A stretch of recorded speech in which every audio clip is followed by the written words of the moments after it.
This is breaking news from the Las Vegas Review-Journal, sponsored by Michael Gaughan's South Point Hotel, Casino, and Spa. Well, special teams was A.J. Cole and Mac Hollins. Defensively was Max Crosby, Denzel Perryman, and Deron Harmon.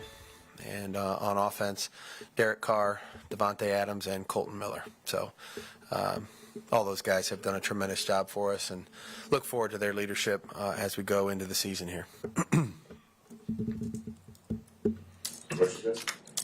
No questions today? I guess how nice has it been just kind of filling out that clean injury report this week? And obviously it's something early in the season that you get to do, but it's kind of nice to not have anybody on that list. Yeah, I mean, we battled like everybody does. We battled through training camp.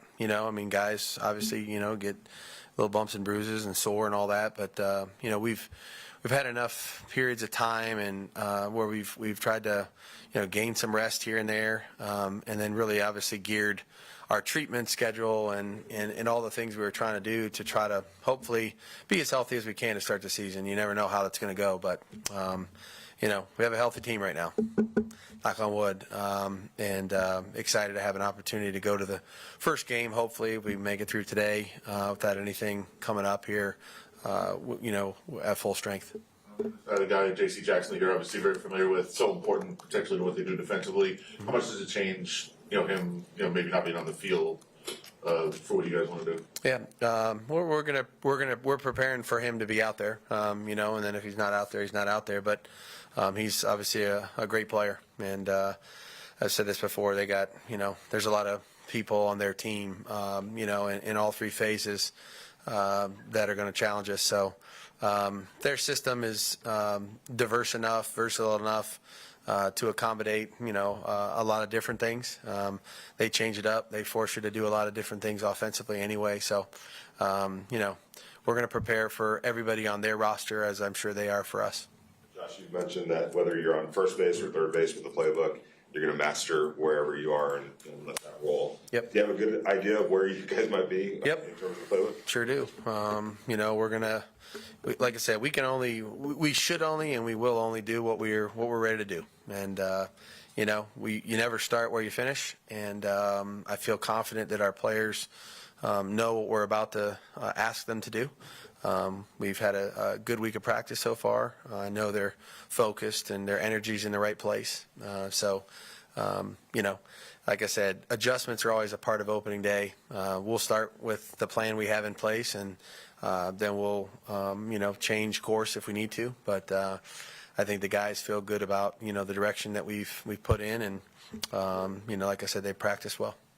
Josh, the Chargers are a team that's been really aggressive the last year or so in terms of going for it on fourth down and 2-point conversions. It seems like that's becoming a little bit more accepted in the league. What do you think has kind of led to that shift in recent years? Yeah. I think, there's obviously a lot of data, that goes into that, and a lot of analysis about the pros and cons of it.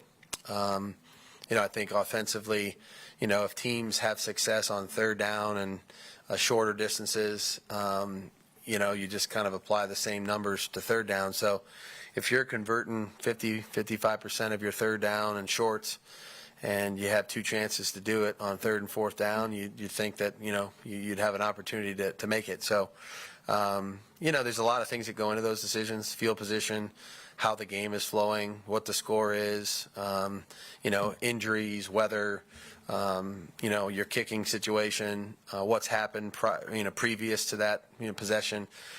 So they're all different. They're all independent. I don't think you can just look at one thing and say we have to go for it or we should never go for it. But we're definitely preparing our football team to be ready to handle those situations on Sunday. We know that this team has been aggressive for sure, and we expect that on Sunday again. Did you allow yourself to unplug a little bit and watch the season opener last night? And any thoughts on what you saw last night?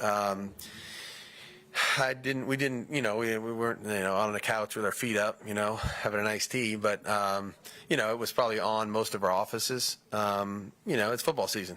We're human. We're excited that it started. We're excited that we're getting an opportunity to start on Sunday. So I saw some of it here and there while we were working and finishing up our stuff for last night.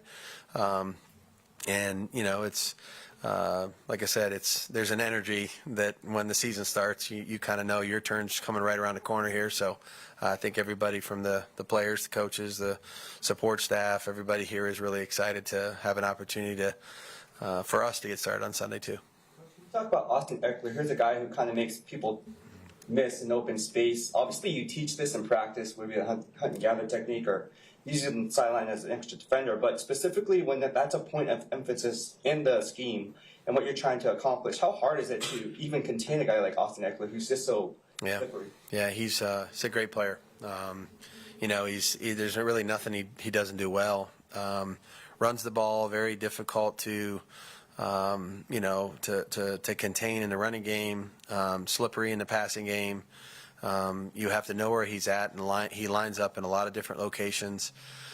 Catches the ball like a receiver, runs really good routes, factors in on first, second, and third down. Red zone, scored more points than any other non-kicker in the league last year. So, and then tackling him when he gets the football is probably the number one issue because he's got great short space quickness, the ability laterally to make you miss there. He can run away from you.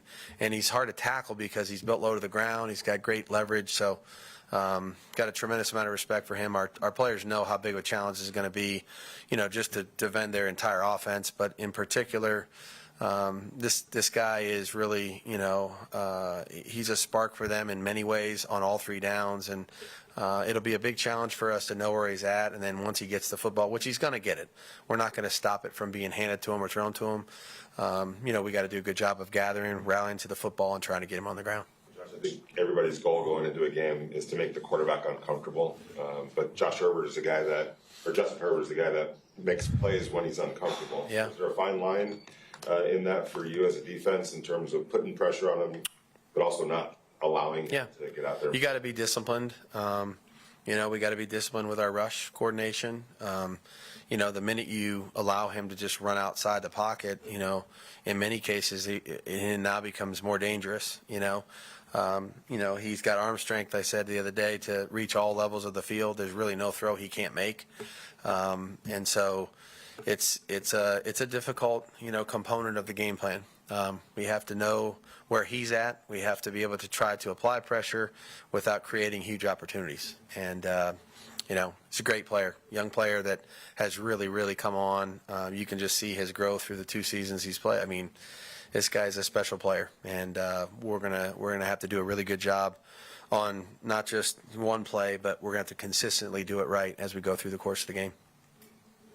That's it. All right. Good to go? Okay. All right, you got it.